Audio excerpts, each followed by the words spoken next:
ओम श्री परमात्मने नमः। ओम श्री गुरुवे नमः। अथ त्रयोदशोऽध्यायः, श्लोक नंबर 25।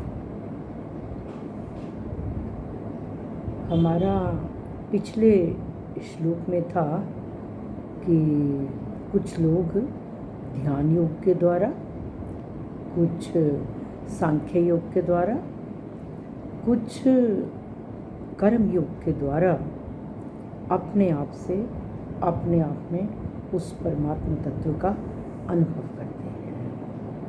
आज के इस श्लोक में है कि जो इसके बारे में नहीं जानते वो दूसरों से सुनकर ही उसके मुताबिक आचरण करते हैं और मृत्यु रूपी संसार सागर को पार कर जाते हैं।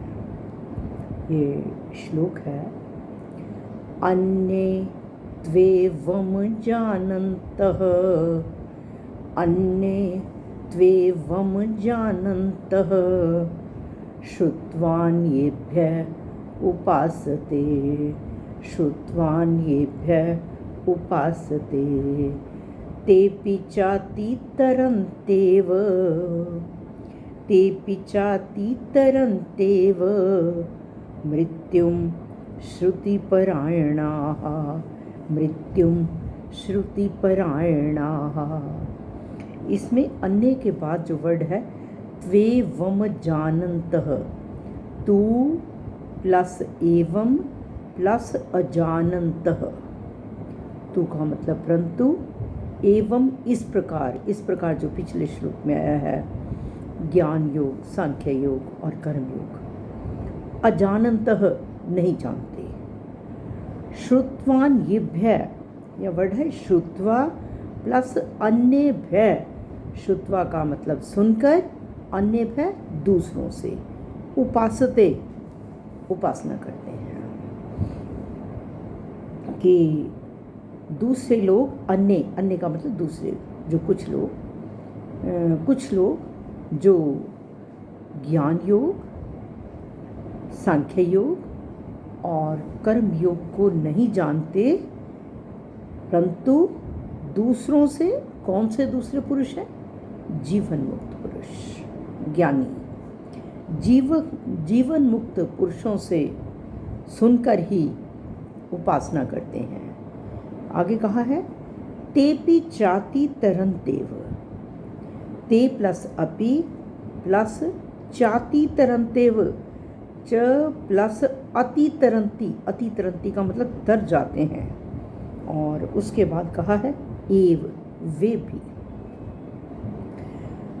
अतितरंती तर जाते हैं। मृत्युम श्रुति परायणः, मृत्यु को पार कर जाते हैं, मृत्यु से तर जाते हैं। और श्रुति परायणा का मतलब है कि जो ज्ञानियों से, जीवन मुक्त पुरुषों से सुनते हैं, उनके सुनने के अनुसार आचरण करने वाले मनुष्य भी मृत्यु को तर जाते हैं। तो इस श्लोक में कहा है, दूसरे जो इस प्रकार ज्ञान योग, सांख्य योग और कर्म योग को नहीं जानते, वे इन साधनों को नहीं जानते, परंतु दूसरों से अर्थात जीवन मुक्त पुरुषों से सुनकर ही उपासना करते हैं। ऐसे वे लोग उनसे सुनकर ही उसके मुताबिक आचरण करके इस मृत्यु रूपी संसार सागर को पार कर जाते हैं। कहा है कि जो जीवन मुक्त पुरुषों से सुनकर ही तत्व ज्ञान को प्राप्त कर लेते हैं, जो स्वयं किसी इस योग के बारे में नहीं जानते। इसके लिए एक एग्जाम्पल है कि जैसे आदमी की आज्ञा का पालन करने से, किसी धनी आदमी की आज्ञा का पालन करने से धन मिलता है, ऐसे ही किसी जीवन मुक्त पुरुष की आज्ञा का पालन करने से तत्व ज्ञान मिलता है। और इन दोनों में फ़र्क केवल इतना है कि धनी जब देता है तो धन ही देगा, उसके पास धन ही है, परंतु संत महापुरुषों की आज्ञा का पालन करने से, उनके संकेत के मुताबिक चलने से, उनके मन का जो संकेत है उसके मुताबिक चलने से, उनकी आज्ञा पालन करने से मनुष्य स्वतः ही परमात्मा तत्व को प्राप्त हो जाता है, क्योंकि हम परमात्मा का अंश हैं और परमात्मा के पास पहुंचना हमारा ये स्वाभाविक है। जो वस्तु, जो चीज़ जहाँ से भी आती है वो वहीं जाती है। हम परमात्मा का अंश हैं, हमारा मेन लक्ष्य जो है वो परमात्मा के पास पहुंचना ही है। और धन तो धनी के अधीन होता है, लेकिन परमात्मा तत्व किसी के भी अधीन नहीं है। और शरीर के साथ जब हम अपना मैं मेरेपन का संबंध रखते हैं तो रखने से हमें ये मृत्यु होती है। मृत्यु तो इस शरीर की होनी है, आत्मा की तो मृत्यु नहीं है। जब ये उनका शरीर से माना हुआ संबंध छूट जाता है तब वे इस मृत्यु रूपी संसार सागर को पार कर जाते हैं। वे पहले शरीर की मृत्यु से अपनी मृत्यु मानते से संबंध के कारण, लेकिन अब उनकी ये मान्यता समाप्त हो जाती है कि शरीर मरता है, आत्मा नहीं मरती।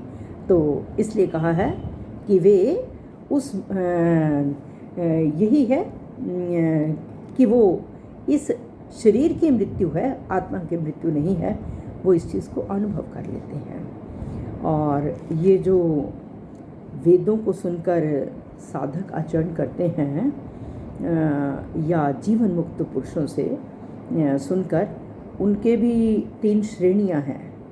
पहली श्रेणी क्या है कि यदि साधक में सांसारिक सुख भोग की बिल्कुल इच्छा नहीं है, केवल परमात्मा तत्व को पाने की ही अभिलाषा है, तब वह जिन जीवन मुक्त पुरुषों की आज्ञा का पालन करता है वे महापुरुष, वे अनुभवी महापुरुष, उनके संपर्क में आने से उसे शीघ्र ही परमात्मा की प्राप्ति हो जाती है। और फिर कहा है दूसरी श्रेणी है कि यदि साधक में कुछ सुख भोगों की इच्छा है, कुछ कंट्रोल होगी लेकिन कुछ है, और वो जीवन मुक्त पुरुषों की आज्ञा का पालन करता है, तो जो उसके अंदर थोड़ी बहुत इच्छाएं रह जाती हैं वो भी समाप्त हो जाती हैं और उसे परमात्मा की प्राप्ति हो जाती है। और फिर कहा है कि तीसरी श्रेणी, साधक जिनकी आज्ञा का पालन करता है वे जो महापुरुष है वो अनुभवी नहीं है, एक्सपीरियंस नहीं है, और साधक में किंचित मात्र भी सांसारिक इच्छा नहीं है।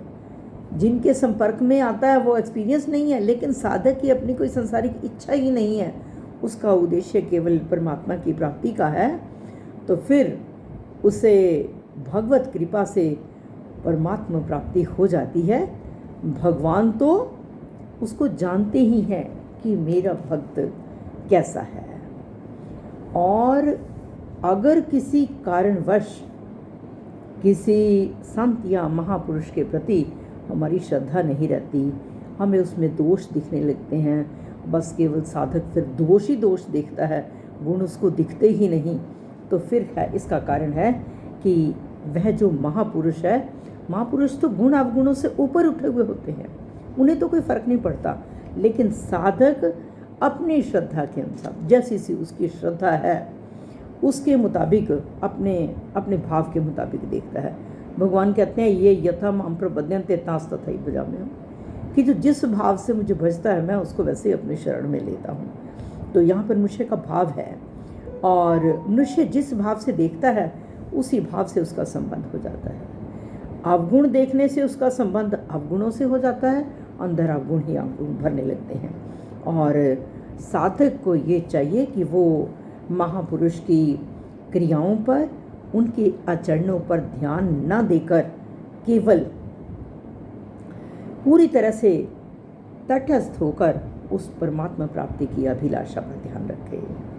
संत महापुरुष जो है उससे संत महापुरुष से लाभ वही ज़्यादा ले सकता है जिसकी संत महापुरुष के प्रति श्रद्धा होगी, अन्यथा तो वह अरीता ही रह जाता है।